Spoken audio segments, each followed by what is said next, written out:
In this video, I'm going to show you how you can display your Shopify product variants in Framer using Frameship.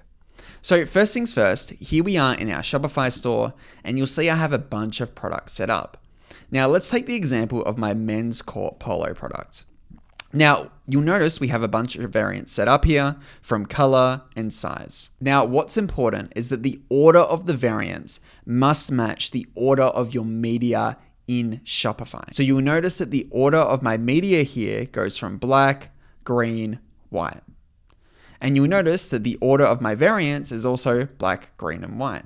And you'll see that replicated here. So now that we understand that, we can go back to Framer and actually start building with variants. So we'll open the Frameship plugin. We'll go to components and we'll click on products. And if we scroll down, you'll see we have a few different components for working with variants.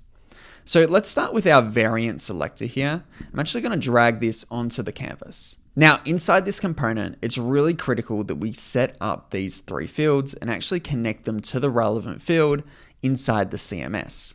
So for Shopify data, we're going to set that variable to be, Shopify data. For variant image mapping, we're going to set that to be variant image mapping. And you guessed it, for variant options, we're going to set that to be variant options. And you'll start to see all that data start to come through here. Now we can actually set the filter to contain, and this way we can actually set a specific filter for that group. So for example, we might actually just want this to be size. And now you notice it's just going to filter by the sizes. So when I preview this, a user can now select the size on my store. Now I can also drag in a variant info label here, so we can actually display what a user has selected.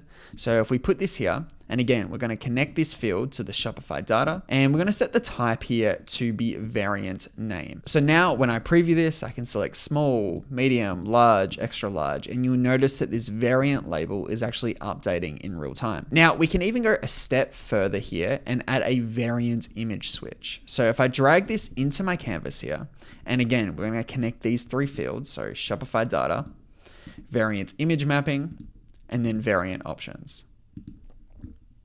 And you'll notice it's starting to pull through all the variations that I've got set up in Shopify. And we'll set the filter type to be contains again. And this time we're just going to set it to color. So now it's actually pulling through my three color options, my black, my green, and my white. So now what a user can do is actually select a color and also a size.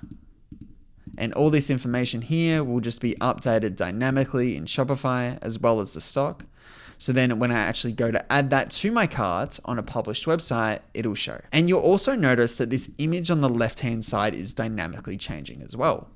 And that's because I'm actually utilizing the gallery component that we have built. So when you add this Frameship component to your project, you can actually get this same effect. So now let's say I can go to my published website. A customer can now select a variant in color as well in size, and you'll notice this stock level is updating here. The image is changing as well as the product label here. And then when I add that to my cart, you'll notice that information will get sent to my cart where then a user or a customer can check out. And that's an introduction to how you can use Shopify product variants inside your Framer site.